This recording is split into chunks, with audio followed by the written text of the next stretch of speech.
মাছের সাথে তো সেই তুমুল ঝগড়া শুরু করে দিছি। আর এই ঝগড়াটা যদি দেখতে হয় অবশ্যই ফুল ভিডিওটা দেখে যাবেন।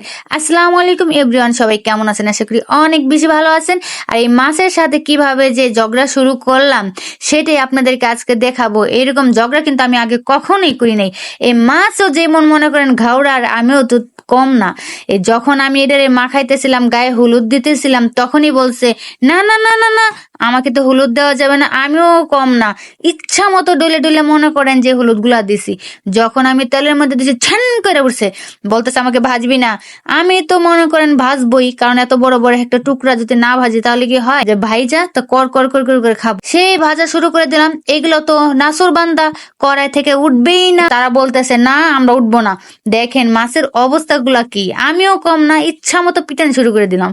পিটাই এত বড় বড় চাকা চাকা মাছগুলা রে, এই মনে করেন ভাইঙে ঠেঙে মনে করেন দেখেন কি অবস্থাটা না করছি। ওদের হচ্ছে, ওরাও বলতেছে যে এগুলা উঠাইতে পারবা না, আর আমিও বলছি তো ওদেরকে মাইরা হইলো আমি উঠাবো।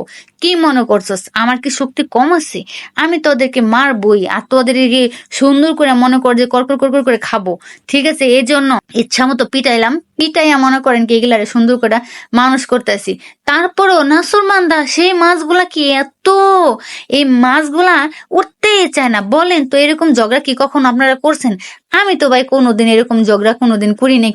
কিন্তু এই প্রথমবার এই মাছটা এত গাউরা, এত বড় বড় একটা টুকরা করলাম। এই মাছগুলারে সুন্দর করে প্রথম রোজার দিন খাবো, আর সেই ক্ষেত্রে এই মাছগুলা কেমন ফাজিলে ফাজিল, উঠতেই চায় না। যাই হোক অবশেষে এটা ভাইঙে চিরা মনে করেন উঠাই নিলাম।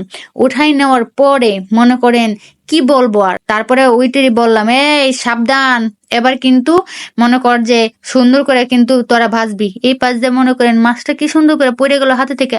বলতেছে আমি যাব না, তো মনে করেন ফাল দিল। যাই হোক ভালো কথা, ফাল দিছিস ভালো কথা, সুন্দর। আমি এদেরকে শাসন করতেছি, যদি মনে করি একটু 19-20 করস রে, এবার যদি ঠিকঠাক মতো যদি ভাজা যদি না হস আর ওটির মতো যদি মার খেতে চাস, তাহলে সোজা হয়ে মনে কর মাছ ভাঙ্গি, সমস্যা নেই। আর যদি মনে কর এই মাইন না খাইতে চাস তাহলে ভালো করে উঠিস। মাশাল্লাহ, এই মাছগুলো এত ভদ্র রে ভাই, কি সুন্দর করে উঠে গেছে। তার মানে হইতেছে কি আমার পানিশমেন্ট এটা হইতেছে কাজে দিছে, বুঝছেন? আমি যে এতক্ষণ যে ওটারে পিটাইছি, এগুলা তো এত সুন্দর করে চুপে চুপে দেখছে। এগুলা মনে করেন যে ভয় পাইছে যে না আমি তো এই ওডিলের মতো যদি ঘাড়ামি করি তাহলে তো আমাকে আরো পিটাবে। তার জন্য মনে হয় এগুলা সোজা হয়ে গেছে, বুঝছেন? এগুলার মনে করেন সোজা কইরা তারপরে সুন্দর করে মনে করেন আমি একে একে উঠাই নিলাম। তারপরে দেখেন উঠানোর পরে কত সুন্দর লাগতেছে। যাই হোক, এত কষ্ট করে ভিডিওটা করলাম, আর এমন ভাবে কারা কারা মার দিছেন অবশ্যই কমেন্টে জানিয়ে যাবেন। আল্লাহ হাফেজ।